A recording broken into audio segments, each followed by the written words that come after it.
pertama yang menurut saya yang paling penting ya,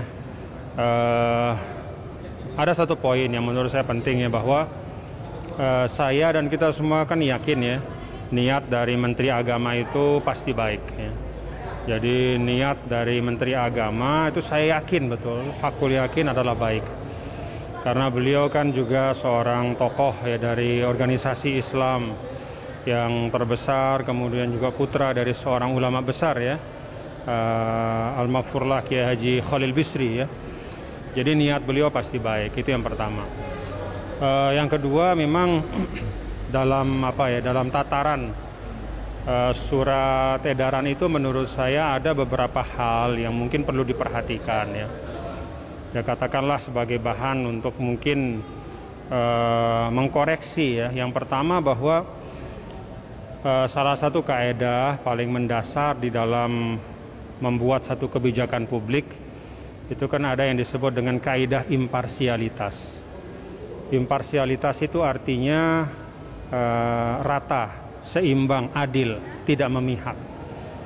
Nah, karena itu kalau ingin menciptakan pengaturan yang terkait ya, ini kalau perlu memang diatur, dianggap perlu untuk diatur hal-hal yang terkait dengan pengeras suara rumah ibadah, maka seharusnya yang diatur itu bukan hanya masjid dan musola ya. Karena kan pengeras suara itu tidak hanya dipakai di masjid dan musola ya, tetapi ya di rumah-rumah ibadah yang lain itu juga ada pengeras suara, dan juga ada momen-momen di mana acara-acara ritual keagamaan itu juga mengeluarkan suara yang cukup besar. Nah, sehingga menurut saya kalau memang mau membuat suatu surat edaran untuk mengatur ya, penggunaan pengeras suara di rumah ibadah ya, itu jauh lebih baik ya, tidak hanya menyangkut masjid dan musola tapi rumah ibadah gitu, sehingga tidak kemudian menciptakan kesan bahwa seakan-akan yang berpotensial mengganggu ya ketenangan atau ketentraman itu hanya suara yang keluar dari masjid dan musola. Ya kan kita tahu misalnya di beberapa daerah itu rumah-rumah ibadah non-Islam itu kan juga punya mengeluarkan suara juga kan ya, kidung-kidung atau lagu-lagu pujian ya, lagu-lagu keagamaan gitu. Jadi menurut saya kalau mau membuat pengaturan, maka yang diatur jangan hanya masjid dan musola gitu. Itu yang pertama.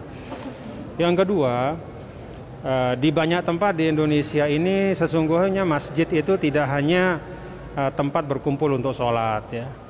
Pengeras suara masjid itu juga tidak hanya fungsinya untuk digunakan azan dan qamat saja ya, atau mengaji saja, tetapi di banyak tempat di Indonesia, termasuk ini kita di Apitai ini ya, di NTB, di Lombok, di mana rata-rata masyarakat di desa itu kan seluruhnya muslim ya, maka masjid itu menjadi sentral kegiatan ya, sehingga dari masjid itu seringkali diumumkan ya, pengeras suara di masjid itu digunakan untuk termasuk mengumumkan ada kematian, kemudian kalau ada kegiatan gotong royong, ada kegiatan kemasyarakatan ya, ada hajatan-hajatan masyarakat itu diumumkan di masjid juga gitu.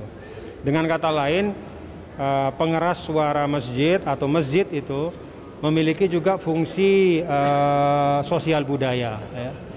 Jadi karena itu menurut saya kalau di daerah-daerah seperti misalnya di Apitai sini ya, di NTB, di desa-desa rata-rata lah di Indonesia ya, di desa-desa di mana banyak di situ penghuninya atau penduduknya itu adalah semuanya muslim, maka menurut saya justru suara dari pengeras suara masjid itu bukan mengganggu, justru malah menjadi rujukan dari masyarakat ya, karena di situ sekali lagi bisa juga digunakan untuk banyak pengumuman-pengumuman ya yang menjadi perhatian dari masyarakat gitu. Nah, jadi menurut saya sih yang mungkin kadang-kadang bermasalah adalah di masyarakat perkotaan ya, masyarakat perkotaan di mana di situ tidak hanya satu agama penduduknya gitu ya. Misalnya kalau di NTB ini kan di kota besar, misalnya di Mataram ya, atau katakanlah misalnya di Jakarta gitu ya. Ya kalau kota besar itu biasanya kan penduduknya heterogen. ada muslimnya, ada non muslim, sehingga untuk daerah seperti itu ya mungkin bisa dibuat pengaturan. Tapi itu pun menurut saya lebih baik pengaturan itu diserahkan kepada kearifan bersama. Ya, misalnya kita di Indonesia ini kan ada namanya forum FKUB ya, Forum Kerjasama Umat Beragama. Nah, di situ mungkin bisa dibicarakan ya, didiskusikan untuk daerah-daerah tertentu di mana masyarakatnya sangat heterogen ya, sehingga penggunaan pengeras suara di rumah ibadah itu ya disesuaikan lah ya, jangan terlalu besar misalnya karena masyarakatnya beda-beda agamanya gitu. Nah, diserahkan kepada FKUB untuk kemudian membuat kesepakatan bersama.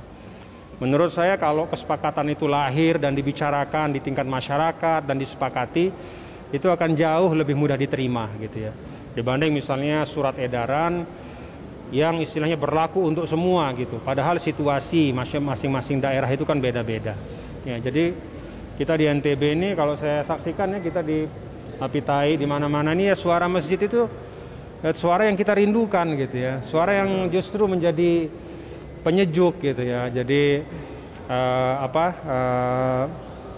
tidak ada yang merasa terganggu lah insya Allah. Nah, kalau di daerah-daerah yang memang sekali lagi penduduknya itu beragam ya, heterogen ya, mungkin disitulah ya mungkin perlu dibicarakan. Itu pun menurut saya jauh lebih baik kalau diselesaikannya di tingkat masyarakat di situ ya, sehingga itu menjadi keputusan bersama dan diambil dengan semangat persaudaraan.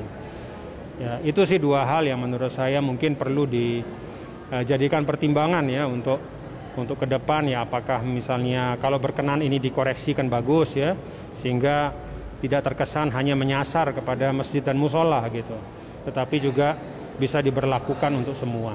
Terima kasih. Assalamualaikum warahmatullahi wabarakatuh.